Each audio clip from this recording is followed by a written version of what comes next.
근데 흥미로운 게 1200년대에 이제 만들었다가 나중에 넘어가지 않습니까? 정복을 다 하고 너무 아름다운 거예요. 웬만한 것들은 다 부수잖아요. 이건 너무 아름다워서 그대로 보존을 한 거예요. 자기의 전리품이다 이거는. 진짜 다른 어떠한 문화권에서도 볼 수 없는 극도의 장식을 볼 수가 있습니다. 정말 대단한 것 같아요. 제가 볼 때는.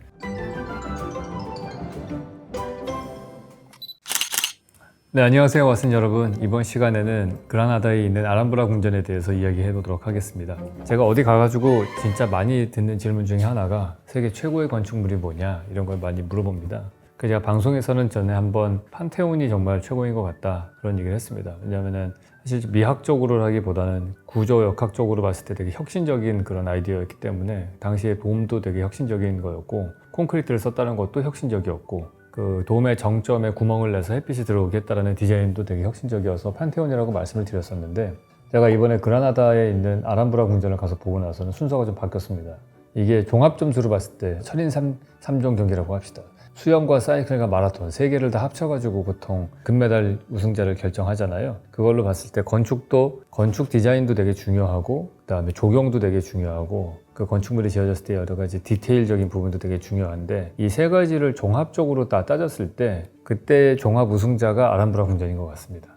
왜냐하면 판테온 같은 경우에는 다 훌륭하지만 조경이 전혀 없잖아요. 햇빛 들어오는 거 외에는 자연 요소가 전혀 없는데, 아람브라 궁전은 거의 그냥 오아시스 천국 같다고 보시면 됩니다. 이 이슬람 사람들이 이 사막에서 주로 생활하던 사람들이니까 이 사람들이 생각할 때의 어떤 파라다이스, 천국의 개념은 물이 있는 곳이거든요. 오아시스. 그래서 정원을 되게 중요하게 생각합니다. 그래서 그런 것들이 곳곳에 다 장치가 건축과 어우러지게 잘 되어 있고요. 절대 과하지도 않습니다. 동양의 건축들은 대체적으로 보면은 자연이 많으니까 그 자연 한가운데 건축이 어떻게 들어갈 것이냐 이런 쪽으로 되어 있죠. 그러면은 자연이 한 80%, 그다음에 건축이 30% 이 정도로 된다면은 이슬람 쪽은 이게 물이 부족하고 햇빛은 강하고 하니까 주변을 완전히 다 자연으로 바꿀 수는 없고, 이 그라나다 지역 같은 경우에는 거의 한 절반은 사막 기후 같거든요. 그러니까 이곳은 아무래도 정원을 인공적으로 가꿔야지만이 많이 물을 주면서 키울 수 있는 거라서 정원이 20% 정도? 20% 안에서도 녹지는 그렇게 많지도 않습니다. 그리고 나머지가 건축으로 되어 있는 그런 비율을 갖고 있는데 아주 엄청 아름다운 그런 구성을 띠고 있어요. 그 아람브라 궁전을 가시면 일단 아람브라 궁전의 컨텍스트는 되게 높습니다. 그 당시에 역사적 배경을 살펴보시면은 스페인의 그 반도 전체가 대부분 다 이슬람의 지배를 한 700~800년 정도 받았거든요. 그러다가 점차적으로 유럽의 전통적인 세력들이 침략을 해오면서 점점 이 규모가 줄어들게 돼요. 우리가 그 유럽에 가시면 성지순례라는 게 있잖아요. 네, 저는 이번에 가서 보고서 왜 그런 게 생겼는지 그 배경을 들었는데도 이해가 잘 안 갔는데 알겠더라고요. 성지순례가 생겨났던 가장 큰 이유는 여러 가지 성물들이 있는 곳을 유럽 사람들이 순회하면서 이렇게 방문하는 거예요. 그 이유가 유럽 사람들이 그 이베리아 반도 쪽에 살긴 살았지만 많은 인구가 살지 않았던 거예요. 그리고 이슬람들이 그쪽을 장악을 했고, 왜 그랬나 보니까 날씨가 엄청 더워요. 낮에 제가 갔을 때 여름철에 7월 달에 45도까지 올라가거든요. 그리고 고속도로를 타고서 이렇게 쭉 가면은 우리는 당연히 고속도로 가면 주변에 산이 막 보이잖아요. 근데 여기는 거의 산이 그냥 다 황무지입니다. 그냥 거의 아리조나 같아요. 올리브 나무만 좀 심겨져 있고 조림돼서. 그리고 이 사하라 사막에서 오는 바람이 엄청나게 정말 뜨거운 사막풍이 불어와요. 그러니까 지브리라고 하죠. 그 미야자키 만화 스튜디오 이름이 지브리잖아요. 그게 사하라 사막에 있는 그 뜨거운 바람이라는 뜻인데 그 이름인데, 그게 불어보니까 여기는 그냥 거의 절반 사막이라고 봐야 되는 거예요. 그러니까 전통적으로 뭐 숲속에서 살던 이런 유럽 사람들이 봤을 때는 여기는 사람 살만한 땅이 아닌 거죠. 그러니까 이곳은 제일 사실 정착하기 쉬운 사람들은 사막 중동 지역에 베이스를 둔 사람들인 것 같아요. 그 사람들이 북아프리카의 이집트나 모로코 같은데 다 그런 사막 기후죠. 거기를 거쳐서 지브롤터 해협만 딱 건너갖고 오면은 그러면 리베리아 반도인데 거기 그 기후가 비슷해요. 근데 또 되게 재미난 거는 그 지브롤터 해협 보면은 그 오른쪽으로 스페인 지역이 쭉 있는데 거기는 엄청나게 사막 기후 같은데 왼쪽으로 딱 가면 포르투갈이거든요. 포르투갈 딱 넘어가면은 기온이 한 20도가 뚝 떨어집니다. 25도로. 같은 날인데 한 200km만 운전해서 가면 뚝 떨어져요. 왜냐면 거기는 대서양에서 오는 바닷바람이 부는 곳이기 때문에 기후대가 거기는 좀 시원하고 딱 그 좁은 지중해 지역이 있어요. 좁은 지중해니까 이 북아프리카의 뜨거운 사하라 사막의 바람이 그냥 지중해를 건너서 수분을 머금기 전에 그냥 빨리 넘어오는 거예요. 그러니까 거기가 되게 더운 지역이죠. 그래서 그 지역이 이슬람, 중동에 베이스를 둔 이슬람 세력들이 와서 살기에 적당한 거예요. 그러면은 점점 이슬람이 거기가 정복을 하게 되고 유럽 사람들은 줄어들게 되죠. 그러면 계속해서 밀려간단 말이에요.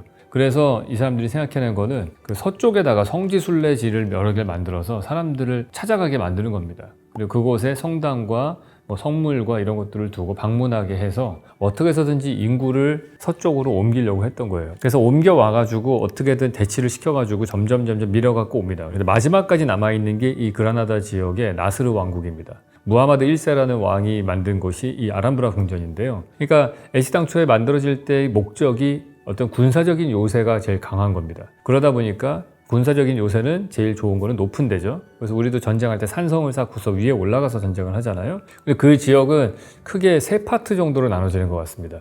첫 번째 파트는 헤넬 알피페라고 하는 지역인데 그게 이제 술탄 왕이 사는 그런 일종의 별장 같은 곳이 하나 있어요. 그러니까 들어가시면 오른쪽에 있고요. 그리고 이제 왼쪽으로 가면은 큰 그 아람브라 궁전이 있는데 그 안쪽 깊이가 나스르 궁전이라고 그래서 이 나스르 왕국이거든요. 그때 만들어진 게 하나 있고, 그리고 유럽 사람들이 정복한 다음에 기독교 세력들이 와가지고 만든 궁전이 하나 있습니다. 그렇게 제가 볼 때는 이게 세 파트로 건축의 양식들은 완전히 다르게 나와 있어요. 저는 이제 방문을 할 때 여러분들도 거기 가시게 되면은 인터넷으로 미리 예약을 하셔가지고 시간대를 정하시고 그걸 통해서 출입증을 받거든요. 이제 가면은 이제 티셔츠가 이 티셔츠가 이제 제가 거기서 산 거거든요. 선물 가게가 하나 있고, 저는 워낙에 밖에서 들을 때는 헤넬 알피페 얘기를 많이 들어가지고 거기부터 먼저 가봤어요. 이슬람 사람들은 비가 적게 오는 중동 지역이니까 이 사람들이 생각하는 이상향이라고 하는 곳은 물이 있는 오아시스란 말이에요.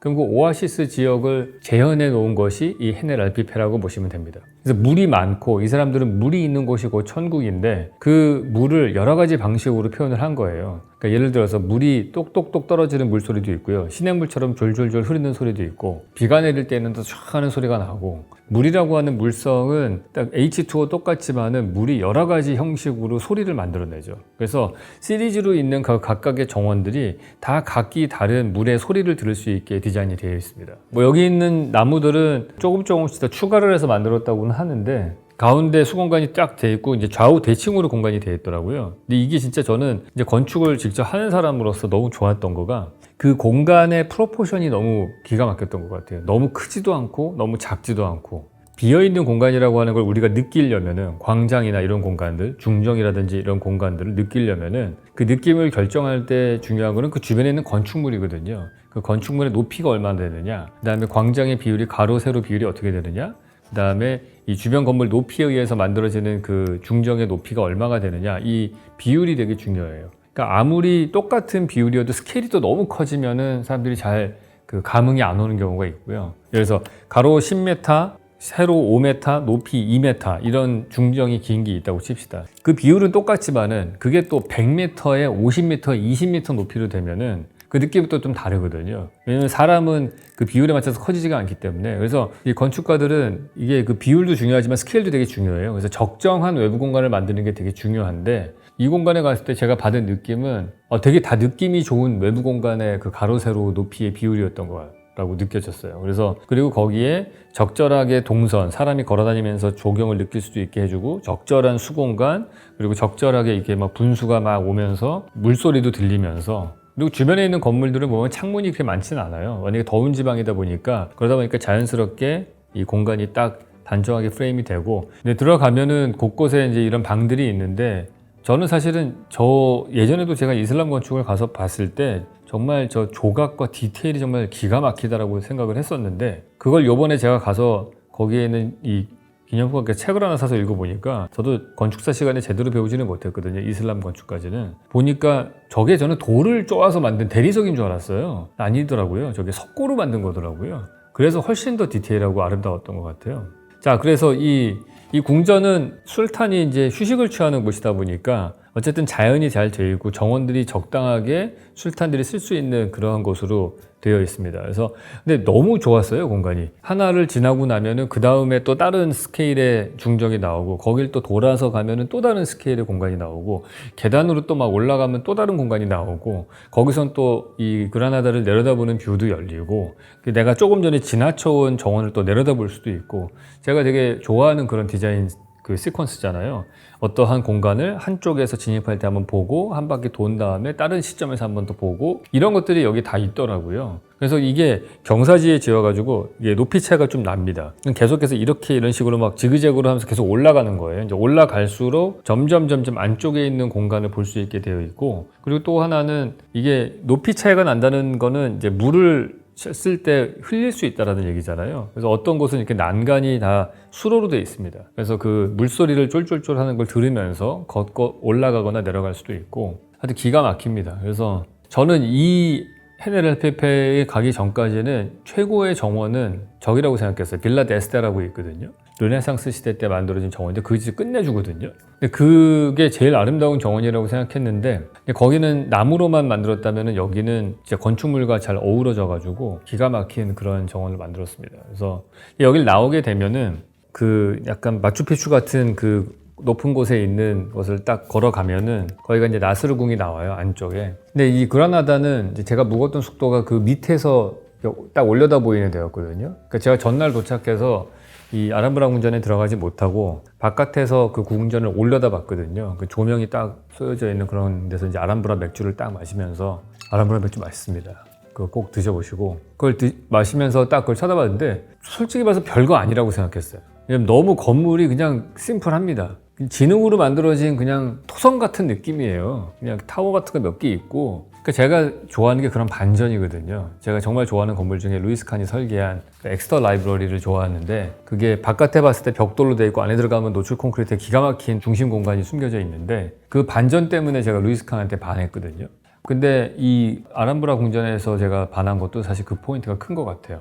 그러니까 밖에서 보면은 그냥 겉에서 보면 토성 같은 흙으로 만들어진 그런 건물로 보입니다. 그러니까 이게 뭐 아시겠지만은 이슬람 쪽에서는 텐트를 치던 사람들이잖아요. 그러니까 건축물이라고 하는 게 특별하게 발달한 적이 없는 거죠. 텐트 치고 다니다가 봤던 건축물 중에 가장 임팩트가 있었던 거는 아마 하기야 소피아 성당일 거예요. 아야 소피아 성당이라고 하는 그 성 소피아 성당이라고도 불리죠. 그 하기야 소피아 성당을 보고서 제일 감명을 받아서 그 다음에 대부분의 모스크는 다 그 하기야 소피아의 형태를 그대로 답습해서 돔과 그다음에 거기에 그냥 추가된 게 미네라트라고 해서 기도 시간을 알려주는 탑들이 이렇게 올라간 것들이 있거든요. 그 정도로만 이게 구성이 되어 있는데 그게 그 사람들의 건축의 전부라고 저는 생각을 했었어요. 근데 이 사람들이 보니까 이 텐트는 그냥 계속 접었다 폈다 해야 되니까 바깥은 그냥 까만색 텐트예요. 천으로 되거나 뭐 가죽으로 되거나 뭐 그런 거죠. 그러면 안에 들어갔을 때 바깥은 그냥 다 사막으로 아무것도 없는 풍경이고, 그러면 결국에는 내가 장식을 할 수 있는 거는 바닥에 있는 카페트가 제일 장식하기가 좋은 거죠. 혹은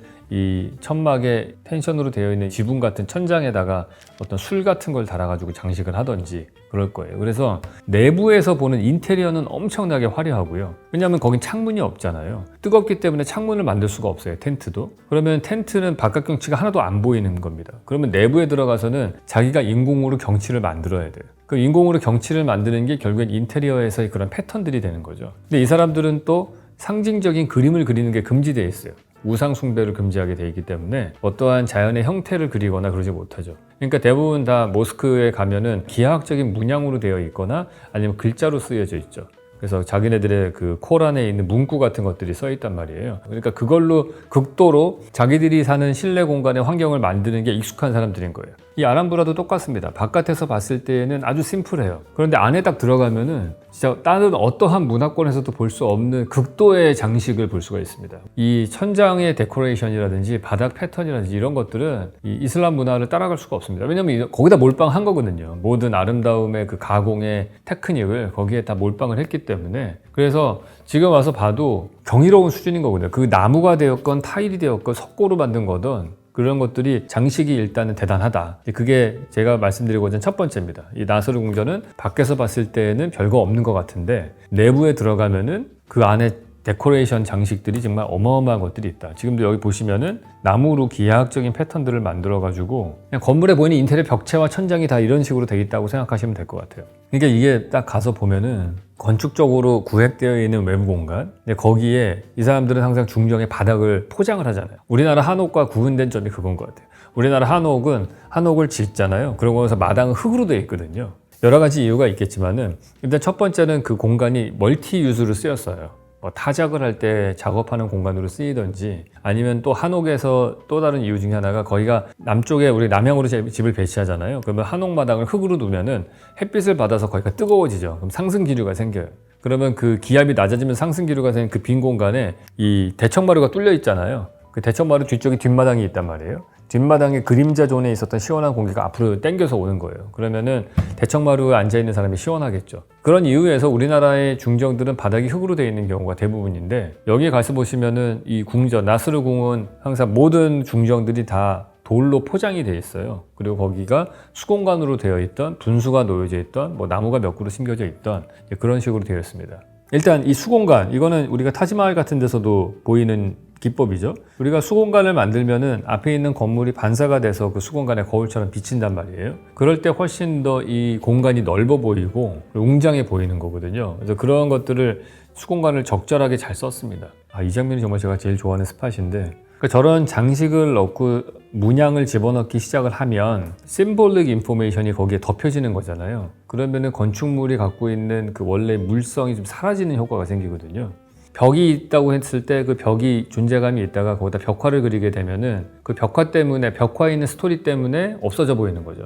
고딕 성당에 갔을 때 스테인드 글라스가 있기 전에 투명한 유리창이었다면 그럼 바깥 경치를 보면서 이딴 생각을 할 수 있겠지만은 거기에 그 성경의 이야기들이 쭉 그려져 있으면은 그거는 창문이 아니고 그 이야기 속으로 우리는 들어가게 되는 거거든요. 그래서 이 심볼릭한 상징적인 정보들은 공간을 지우는 효과를 갖고 와요. 다른 스토리 세상으로 갖고 가는 거죠. 근데 여기 보시면은 이런 기하학적인 패턴들과 문양들이 점점점 들어갈수록 저게 없는 그냥 민자로 되어 있는 아치하고 기하학적인 조각이 들어가 있는 거하고는 다른 느낌인 거거든요. 그래서 훨씬 더 이 안에 들어가면은 저거조차도 약간 자연인 것 같아요. 제가 자연이 적당한 불규칙성을 가진 카이오스의 모습이라고 했잖아요. 그냥 밋밋하게 되어 있는 것이 아니고 그 안에 복잡한 문양이 들어간 복잡성이 늘어나는 거죠. 그럴수록 점점 내가 그냥 숲을 보는 듯한 느낌이 나는 거예요. 숲에 막 나뭇잎이 있고 이런 것들. 왜냐면 이제 이 이슬람 사람들이 사는 자연은 나무도 별로 없고, 그러니까 그 공간에 저런 장식을 막 만약에 해놓게 되면은 그게 자연이 주는 우리의 숲속에 있는 듯한 어떤 미학적인 느낌을 갖다 주는 거죠. 그래서 더욱더 이런 데 집착한 게 아닌가 그런 생각이 들어요. 근데 이 사람들이 이거를 만드는 방법이, 여기 벽체를 보시면은 이렇게 동그란 것들이 있고 색깔 있는 요소들이 있는데 저 똑같은 모양들이 이렇게 반복적으로 사방 연속 무늬 같이 패턴이 돼요. 그래서 저거를 만드는 기법은 어떻게 만드냐면은 진흙으로 타일을 하나 만들어요, 납작하게. 그래서 납작한 우리가 보통 쓰는 타일같이 만들어요. 근데 구워요. 그 다음에 거기다 유약을 색깔을 각기 다른 색깔로 발라요. 그런 다음에 저 모양으로 잘라냅니다, 갈아서. 그런 다음에 그것들을 배치를 하고서 3000피스 퍼즐 만들고 그러잖아요. 그거랑 비슷하다고 보시면 돼요. 우리가 만드는 그 퍼즐 게임은 다 그냥 한 판이 하나의 그림을 만들어서 다 다른 모양으로 돼 있잖아요. 근데 그건 아니고 이건 똑같은 모양이지만 그 패턴들을 이 사람들이 기하학적으로 막 사방 연속으로 만들어 가지고 그걸 갖고서 어떤 무한한 공간을 만드는 겁니다.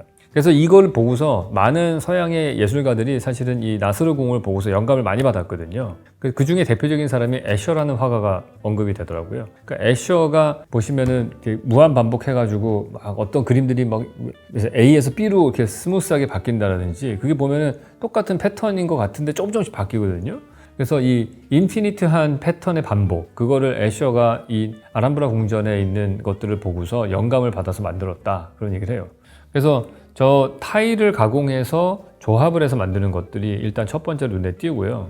가면은 평면도가 밑에는 네모나게 되어 있고 위에는 돔인 경우가 있어요. 그 네모난 거는 지상에 있는 세상을 상징하는 거라고 하고요. 동그랗게 되어 있는 천장 돔은 그거는 천상을 상징한다는 거예요. 근데 그 돔 모양으로 되어 있는데 그 돔이 판테온의 돔하고는 좀 다른 게, 판테온은 네모나게 되어 있는 그 내부의 단면의 아치들이 이렇게 쫙 점점 작아지면서 만들어졌잖아요.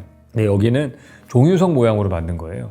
그 이유가 모하메트 선지자가 깨달음을 크게 얻었을 때, 그때 도망가잖아요. 그래서 거기서 깨달음을 얻을 때가 종유석이 있는 그런 동굴에 가서 깨달음을 얻었대요. 그래서 그거를 상징적으로 만든 거라고 하더라고요. 근데 저는 옛날에는 이걸 보고서 대리석을 깎아서 만든 건 줄 알았어요. 그래서 정말 저거 만들다가 뭐 하나만 잘못 건드려서 부러지면 어떻게 하나 이런 생각을 했었는데 그렇게 만든 건 아니더라고요. 요번에 처음 안 건데 저도 이 나무로 모양을 다르게 깎아요. 위에를 별 모양으로 깎던 뭐 동그란 모양으로 깎던 몇 가지 패턴들이 있어요. 그러면 그 나무들을 조합을 해가지고 그 패턴을 만드는 거예요. 그 다음에 그 석고를 붓는 거예요. 건축적으로 봤을 때는 그냥 돔, 전 세계 문화권에 다 쓰이는 것인데 그 안에 있는 장식을 그러한 그 나무로 된 패턴을 조합을 해가지고 복잡성을 높인 그런 종유석 같은 느낌이 나는 그런 돔 공간을 만들었다. 그게 아름다운 거죠. 그래서 가면은 다른 어떠한 서양 문화권에서는 느끼기 어려운 그러한 수준의 복잡성을 느낄 수가 있어요. 이 나스르 궁에서 제일 그 중요하다고 생각하는 게 이 사자궁이거든요. 12개의 사자가 이게 받치고 있어요. 그리고 이제 이 물이 넘친 다음에 채널로 십자 모양으로 해서 쫄쫄쫄 흐르게 돼 있어요. 이제 이게 그 여러분 저희가 그 루이스 칸이 설계한 솔크 인스티튜트 할 때 가운데 채널이 있었잖아요. 물이 딱 나오고 쫙 흘러가서 태평양으로 흘러들어가는 것 같은 그런 풍경이 연출됐었는데 그게 이제 여기서 제가 모티브를 따온 것 같다. 그런 말씀을 드렸잖아요. 직접 가서 보니까 진짜 더 그래 보이더라고요. 왜냐면 이 공간 자체가 좌우 대칭 공간으로 되어 있고 이 수로가 딱 가운데를 향해서 가고 있고 그 센터 안에 물이 뿜어서 나오는 것이 있고 근데 그 당시를 생각을 한번 해보세요. 이거를 이 사람들이 이 사자 이 조각상 안에다가 파이프를 집어넣고 물이 오버플로우 하는 거를 다 어떻게 처리할지도 생각을 하고 그런 걸 구상을 했다는 거가 정말 대단한 것 같아요. 제가 볼 때는. 제가 여기서 열심히 사진을 찍는데 다른 미국인 관광객이 와서 제 갤럭시 노트를 아주 경이롭다고 사진 너무 잘 나온다고 그래서 자기 사진 좀 찍어달라고 그래서 이메일을 제가 보내줬어요. 야, 이래도 갤럭시 광고가 안 들어와. 자, 여기 재미난 거는 이게 이 아람브라 궁전이 제가 지금까지 설명드린 건 다 이슬람 문화권에서 이 나스르 궁을 쭉 설명을 드렸잖아요. 근데 흥미로운 게 1200년대에 이제 만들었다가 나중에 넘어가지 않습니까? 이 카를로스 5세가 옆에다 궁전을 하나 짓거든요. 그러니까 이미 그때는 이거 정복 당한 거예요. 이 스페인 왕조가 정복을 다 하고 나 너무 아름다운 거예요. 이걸 부수자니 웬만한 것들은 다 부수잖아요. 그 정복을 하고 나면은 거기에는 정복제 건축물이나 이런 것들을 다 부수고 불태우고 하는데 이건 너무 아름다워서 그대로 보존을 한 거예요. 자기의 전리품이다 이거는. 그래서 다행스럽게 그대로 보존을 하고 그 옆에다가 따로 궁전을 짓습니다. 여기 이 정원부터는 기독교 세력들이 와가지고 만든 정원이라고 하더라고요. 나무가 막 있고 그래서 이 약간 양식이 다르거든요. 그래서 뭐 기독교 사람들이 와가지고 이렇게 증축을 해서 만든 지역이 또 따로 있습니다. 여기가 옆에 가면 카를로스 5세가 지은 궁전이 하나 있어요. 이 사람들은 약간 유러피안 스타일로 지을 거 아니에요. 이렇게 볼록볼록하게 튀어나와 있는 브루탈리즘 같은 느낌의 이런 건축을 했습니다.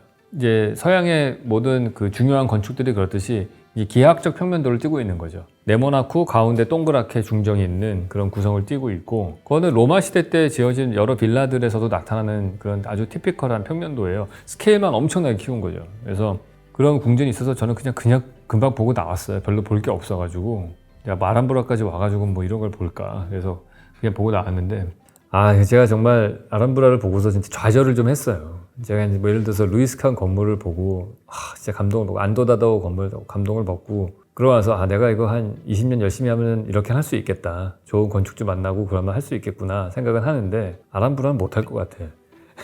아람브라의 이 디테일과 이런 부분들은 그 수공예적인 외국 사람들이 우리나라 한옥에 왔을 때 감동을 받는 이유는 뭐냐면은 한옥의 모든 건축 요소들이 나무가 이렇게 짜여져서 맞춰져 있잖아요. 그 크래프트맨십 때문에 감동을 하거든요.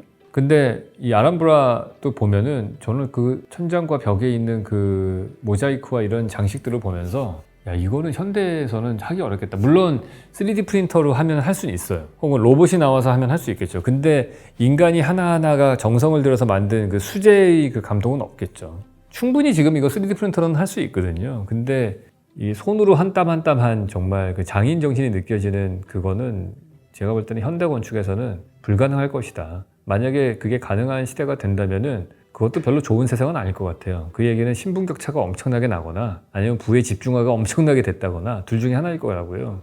이건 인간의 힘으로 이렇게 하는 거는 그리고 또 이 당시에는 신앙의 힘도 있었겠죠. 우리가 고딕 성당 같은 데 가서 보면은 그 엄청난 그 뾰족한 탑들과 그 사이에 플라잉 버트리스 같은 걸 보면은 야 저거는 저 꼭대기에 올라가서 시공하는 게 신앙심이 없었다면은 그냥 돈 받고서 하긴 정말 힘들었을 것 같다. 그런 생각은 들기는 하거든요. 그래서 현대 건축가로서는 좀 약간 좌절이 되기는 했습니다.